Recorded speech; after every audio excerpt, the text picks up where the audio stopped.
Welcome back to KOSI. It was a bit of a stress in the run up to today's episode, let me tell you. I've only just made it, well, I was late.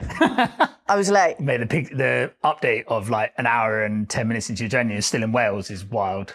Honest, and it's not like I left late, I'm just going to put it out there. I left at 20 to 7, so I should have got here about 8:30, and I got rerouted all the time. I was on a one-track road. I could not believe I went over the bridge at 10 to 9. Oh, that's so ridiculous, isn't it? That's so bad. What was it? Traffic? Car crash? Yeah, I think there was a couple of... the weather's... Well, I don't know what it's been... You've been away. The weather's been shit, as everyone around here will know. Like, but windy, like storms and stuff. And I just think there's like people driving like twats, crashing their cars. Yeah. But nothing is going to get me down this week. I'm still smiling because do you know what's going on Saturday? You tell the people. I'm going to Ibiza. So I don't give a shit. I even got caught speeding this morning and I don't care. I don't care. Oh, you love that Ibiza trip as well, don't you? Yeah. Like, don't get me wrong. This week is hectic. Yeah. You know what it's like, back to back. And this is what happens when you've got a business before you go on holiday. It is like no other, isn't it? Yeah. But like nothing. I don't care how late I've got to work this week. I don't care like how crammed in it is. Like I'm on it. I even packed my suitcase on Sunday with all my clothes. I tried on all my outfits, packed them because I knew I was going to be so busy. Yeah. And I mean that is what it's like with running your own business. It's really, that's why sometimes I don't want to take time off. Do you find you get like that? The guilt. I get the guilt. Yeah. I get the guilt and then I overcompensate the week before, and I think I overcompensate a little bit the week after. You have to though. Yeah, you do. Because like, how busy are you now? Yeah, flat out. I mean, if I'm honest with you, it's a really good problem to have, right? Yeah. Because actually, a lot of it is like billable work. If I was just busy doing BD or like slogging out outreach, or some of it is BD. It's just you've had income and stuff. It's been incoming, which has been nice. Yeah. But I think at the moment, July was one of the best months I've had since running embedded ops on all fronts, like cash, number of clients invoiced, all the work was fun, it was all good. Then I had jury duty, and then I had the holiday. August was horrible. August was not nice. Then I had the holiday. The in between jury duty and holiday, I knew the holiday was coming. We had the stress about booking the holiday because we won't talk about that because I think Cheryl would leave me if we talk about Yeah, don't talk about it. But yeah, we had the stress of booking the holiday, and then eventually got it booked. And then all that week I did like, some days it was like 6 a.m. in the office through to like do bedtime with the kids some nights and then come back in the office, work till midnight. And then now I'm back. Yesterday, same thing. I was Cheryl put the kids to bed. I had to pick them up because she was in town. And yeah, you just end up you just work all the hours you get. So yeah. Just trying to catch up. Yeah, just and also because when you're not working, you're technically not making any money. On holiday, as much as you're like, yeah, I'm going to have a proper break, I've prepped everything before you go, you end up doing work. Now, 100%. I am going to be in no fit state to do any work on this holiday, but I am going to have to be on LinkedIn every day. I'm going to have to check my emails because when I went to Berlin, I was like, nah, fuck it. I'm having a break. I'm going to leave LinkedIn. I had scheduled posts, but I didn't interact as much. My engagement went down the fucking pan. And it's taken me until this week to get it back to normal. Yeah. So I am going to have to go on LinkedIn every day, make sure I'm engaging with posts, make sure I'm replying to people. It is mad. I have to do it. It's mad how much we're slaves to LinkedIn, isn't it? Like when we have to be. I had a full week off. And actually, I can't remember who it was. I think maybe it was Andy Dunn or Andy Dunn did a post about it. Yeah. He stayed off LinkedIn, didn't he, for that week he was away? It was one of the things. I read it and I was like, I'm glad somebody else has noticed these trends. Yeah. And he pointed something out and I was like, oh, fuck, I'm doing that. I need to stop doing it. I can't remember what it was. Because he posted about the fact that he left LinkedIn alone for a week or so. Yeah, well, he was on holiday. And it all dripped off. Do you know what? I kind of just accepted that was going to happen. So I think I did my last post and then I logged into... You did schedule a post though, but didn't go out. I scheduled it for the wrong fucking week. I scheduled it because I was like, well, it was a KOSI short because I wanted to make sure the KOSI stuff was still going out. So I've scheduled it, but not for last Thursday. I scheduled it for this Thursday. And it's the short from the last episode of our favourite Recruitment Agency Expo speaker. Let's not get into that again. We haven't got 20 minutes spare today. So yeah, so I fully had a detox. Like I've been in Turkey. No new teeth, no new hair. Although I am trying a short mullet now, guys. When you said mullet, we speak in the car before an episode. When you said a mullet, I was imagining like a mullet is more of a strip in the middle, isn't it? No, that's a mohawk. Oh, Mohawk. Right. I was getting confused. Is that what your brother had? Yeah. Oh. mohawk. Yeah. Because I was like, what the fuck? I'm going for a short mullet. This is what that's called. This is what the kids call it. No, I like it. Call it. The kids. So yeah, You're going to be cool. Been in Turkey. My average step count was 18,000 steps every day. That was just like slides, walking between the beach. That's good. Yeah, it was amazing. I even played football twice. I know, I saw on your story, that was hilarious. Yeah. Poor Cheryl. For those that don't follow me on Instagram, it's at twindadsci, shameless plug. Yeah. But kids aren't 4 yet, and you have to be 4 to get in the kids club.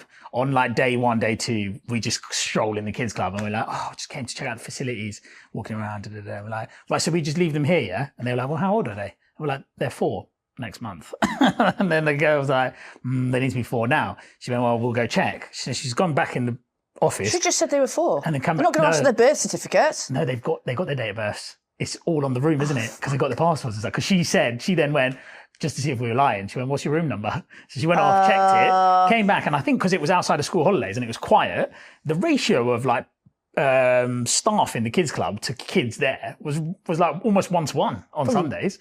So the kids loved it. They went in, they took him in. Me and Sheza squeezed in 2 pool parties. I know, I saw. It looked like I was, someone messaged me going, are you in Ibiza? Well, I was because I saw like a couple of them and I was like, Si's fucking steaming. He's got to pick his kids up from the kids club soon. How's he going to function? But wasn't it open till midnight, the kids club? The kids club was open till midnight. Banging. I'm going to have to tell my sister about this hotel. They've got Tom's face. It's like, I can't believe it, mate. Till midnight. Over to midnight. It's got beds in there. That is my kind of fucking... It's got beds in there. They're like, if you want to bring their pajamas, we'll put them in their pajamas and put them to bed. And then you just have to carry them back. Or they'll put you in a little cart back That is to your room. so good. It is a very luxurious resort. But that is really catering to like the reasons why you go on. It's not that you don't want to spend time with your kids, but you do deserve a break. And they love kids club. They fucking love it. I mean, Miles was in his element, man. He was just loving it. It'd be different if they weren't loving it, but they love it. There was one day they didn't love it, but that was fine. Tough shit, you're going in. There were two pool party days. We were like, they need to go in. They need to go in. So we gave them whatever they wanted in the morning. Like, I'm talking ice cream for breakfast. Yeah. Like Mila basically ate Nutella for a week. Right. It's just like dollops of Nutella on pancakes. Just keep thinking of that pool party. Yeah. So it was good. We had I've had such a nice break. Like I topped up the family cup. Me and Cheryl got some nice one-to-one time together. Nice. We got pissed together. But the football story is that we got rid of the kids and me and Cheryl were at the beach bar. And I was like, I saw on the entertainment that there was like a daily 5:30 kick-off, like people playing football. So I was like, I'm just going to go over there and see if there's anyone playing football. She's like, just go, will you? I know you want to go play. So I just left Cheryl. Cheryl got steaming. Cheryl made friends, did you? Yeah. Me and. Were they British or? No, do you know what? This is why I love football There's a lot of Russians that go to Turkey. Loads of Russians. So Germans? Russians, Germans, Romanians, Kazakhstani people. Turkish people as well, from Istanbul and other big cities. Look how football brings different cultures together. Not one shared spoken word. Was it just catching each other's eye and then like the Turkish lads were always like hep hep, which I think means here, and then like the Russian geezers didn't say a word. They were just like, huh, yeah, that's possible. So it was like like that. That was basically it because no one spoke the same language. What right? were you doing? I was speaking full English. Oh, were you? I was like, that is such a British. Isn't that such a British thing to do? Mate, and they're like, I've got to fucking excuse me what you're saying. Yeah. No, it was amazing. I mean, like. I've obviously lost a bit of weight over the last few months, right? I think I'm like almost 10 kilos lighter and I'd given up on playing football ever again because my knees just can't handle it. I've had like torn ACLs, the lot. Like I am a classic story of played football when I was a kid, tore my ACL. I don't think I'd ever made it pro. Millennial problems. Yeah. But yeah, when I played like one of the games, I was like, I had my whoop on, right? One of the games, I burnt 1,200 calories in like an hour. On an all-inclusive holiday, that's pretty good going. Good going. Because normally if I go on an all-inclusive, I bring my gym kit and I go once, maybe twice, then I'm like, it's a no from me. Mate, I put on about 10 stone. This gaff was unbelievable. It was unbelievable. Stunning. If I ever go back, I want to go back to Turkey again. Yeah. But I find it's more of a couples. I've gone with partners that are like a past boyfriend, but I wouldn't go now, like single. Do you know what I mean? But if I ever, I'm going to change my language. When I meet the man of my dreams and I go back and I want to go on a couple's holiday, I am going to Turkey. Yeah. Was there too many kids there though? No, was there? Do you know what the thing is as well? Is I find with Arab or Middle Eastern or Muslim countries, like they're just so tolerant of kids. And like one thing I noticed was me and Cheryl. The Greeks are like that. Yeah. Well, me and Cheryl noticed it. I mean, it might just be a British thing then, because me and Cheryl noticed it. We were like, not one person is shouting at their kids on this holiday. Like, and the kids aren't, no one's being that feral. Sister noticed, my sister went to Croatia with like her immediate family, like her husband and the kids. And it was like a holiday park, resort-y thing. It looked amazing, brilliant, like really nice facilities.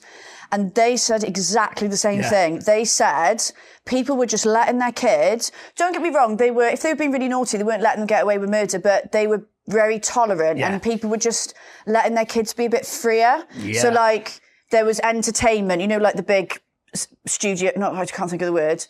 My sister and Stu were like, oh, Nell's running off a Ruben. And then in the end they were like, hold on, everyone else is just letting their kids run free. Let's just let them go and just, they barely shout like... Yeah. Mate, it was and the kids were like, they were naughty. No one's being naughty. They were just so much more relaxed. Yeah, honestly, we were like, how comes no one's shouting at the kids? Like, and we did a cheap and cheerful Spain holiday 1 year. Loads of British people in that. Yeah, of course there was. All you can hear is shouting, Mason, come back here. Da, da, da. It's just like, you were just like, oh God. And there was none of that on this holiday whatsoever. Yeah. All the staff were really nice. Food was banging. It was like, it cost a small fortune, but we're going back. But you would have saved money on the kids' food. Kids' food, or maybe even our food, and all the all-inclusive stuff was all top-shelf stuff. Yeah, it is. So it is banging stuff. Drinking so you Havana 7 all week. It feels like you've spent a lot, but I think you are saving in the long run. Because if you were going out, then if you add up all, that's why me and my friend do all-inclusive in Ibiza, even though we barely eat any of the food. For the drinks alone, like if you think how much you'd be spending going to the bars for pre-drinking and whatever. Yeah, €10 a pop, €15 a pop. Yeah. I genuinely can't recommend taking off. It was my first time to go in there. The hotel was called Regnum, the Crown, Regnum Carrier.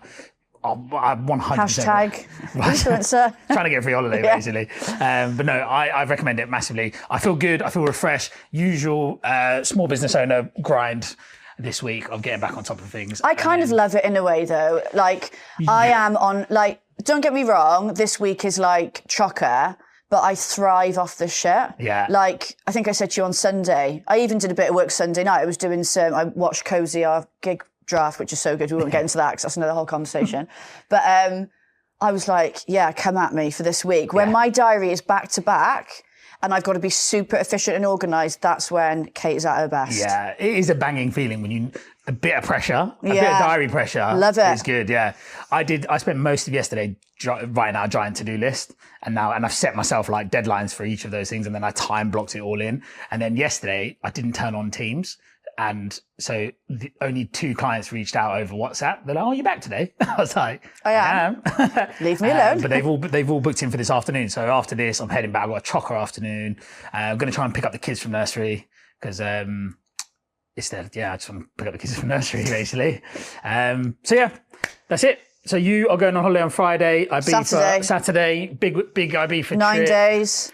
Woohoo! I don't know. We were meant to have 3 days off. Yeah. Unfortunately, those 3 days were next to each other. But unfortunately, now it's 2 days. Because the DC-10 Circle Loco lineup came up. We were in Berlin, actually. We were in the airport lounge. And Soph was like, "Oh my God, look at the lineup." She showed me, I went, "Book those tickets now." So 2 days off. So I don't know what I'll be like when I get back, but it'll be worth it. Oh, the Instagram honestly, I can't wait. Yeah, you live for this trip. I live for, this is like my, it's like, I can't describe, it's like my place. It's your Champions League final. Yeah. It's your Champions League final. Nessa's Champions League final. Ibiza. Yeah. Deep. So I'll have some very good stories for you next episode. I can't wait for that. What did you bring with you, by the way? Absolutely fuck all. What's that little car? That's not mine. Oh, right. I was looking at thinking, Miles' toy, is it? No, well, I think they do the motorsport stuff, don't they, here as well? Oh, yeah. So I think that must be a remnant from that. No, this morning, I got downstairs, the cat's going mad in the utilities room. Most of my clothes are still in the suitcase because we haven't unpacked. And I couldn't get to my cupboard in the utility room because the cats would have run out and I didn't have time. So I dug out a pair of Vans from a cupboard, from a box under. I know, I was looking at them thinking, I've seen you wearing them before. These I think I actually do miss them. And then, I just threw on whatever clothes I could find that were clean, if I'm honest with you, and just had to shut the door out. And then I listened to the gig episode on the drive up here. And did that jog your memory? That jogged my memory. And I was like, fuck. Well, speaking of the gig episode, that's what made me bring my button. Yeah. Oh, client. No discount, all right. Didn't go off in the car, actually, which was good. Nice. So I bought that just in case we need it.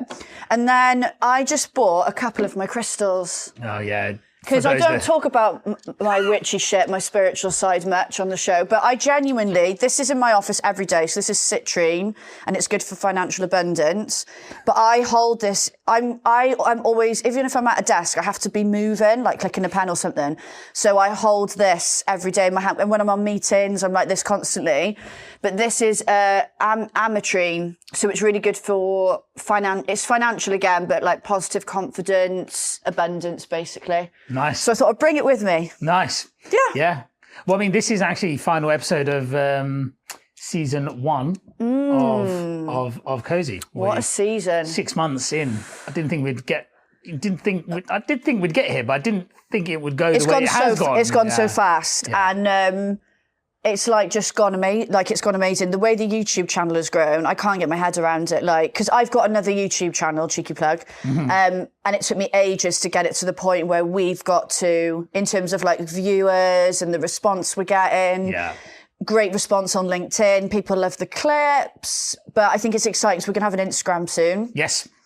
So it's only going to grow, but I couldn't be happier with. Yeah. It's been so much fun. It's been so much fun. So much fun. And I think there's things we're talking about. Like I had Jo messaged me. She was watching the last episode and she was like loving our expo. Right? You know, people are like loving what we're bringing to the table. Yeah, I think so. And I think, if I'm honest, I think the Instagram page will be great for KOSI because we are still a little bit filtered on LinkedIn. Like, Yeah, I we think are. we are. We Like, are. we don't want to be like, you know, we also have to pay our mortgages. And so we don't want to get shadow banned on LinkedIn. We don't want to get like cancelled on LinkedIn. And we stuff can't like that. make It's all like, our content cozy because we've got our businesses. exactly. So it'll be nice to have a place where it's all cozy stuff every that day. is a struggle, isn't it? Because Yeah. I try and do one KOSI post a week. One a I try and week, do one yeah. personal post, and then I try and do like stuff on the move. You need your sales focused posts. Need the sales focus post, exactly. But yes, so Should we get let's get rock and rolling. cracking? What we LinkedIn doing posts? first? Let's do LinkedIn LinkedIn posts. Do you want to go first? I'll go first, yeah. I like how we switched from episode 1 of not telling each other. Because in the car, I was like, oh, I wonder what posts and stories Si's got for today. Will it be another oil and gas story?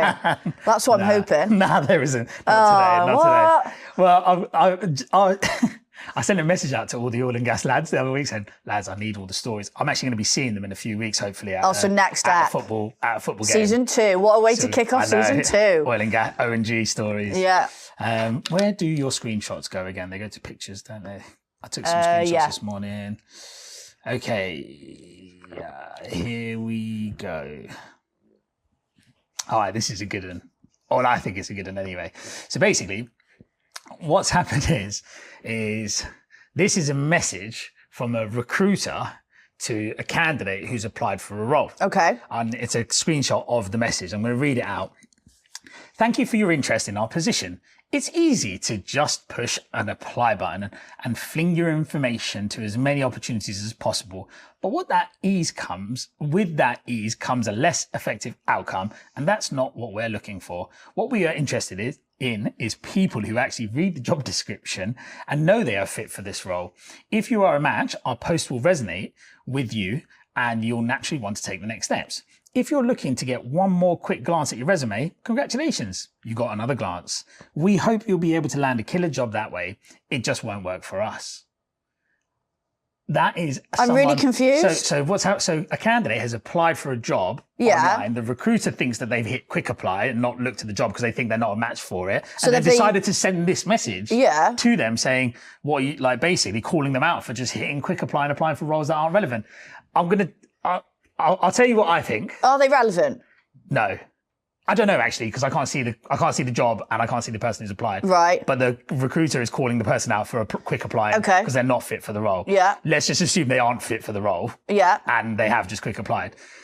I feel like it's not a nice message. Like, I just don't need, like, I don't see the need to send this message. But I do get the frustration with quick apply, because one click apply or quick apply. They have it on job boards as well, don't they? Now it's just, like, you can even like preload cover letters, preload CVs, and have multiple. So when you quick apply, you select. So whilst I think this is a douchebaggy message to send someone, the time it took for him to write that, unless he's copied and pasted it, or it could be an auto response. Might have set it up auto, to be fair. Yeah, they could have worded it better.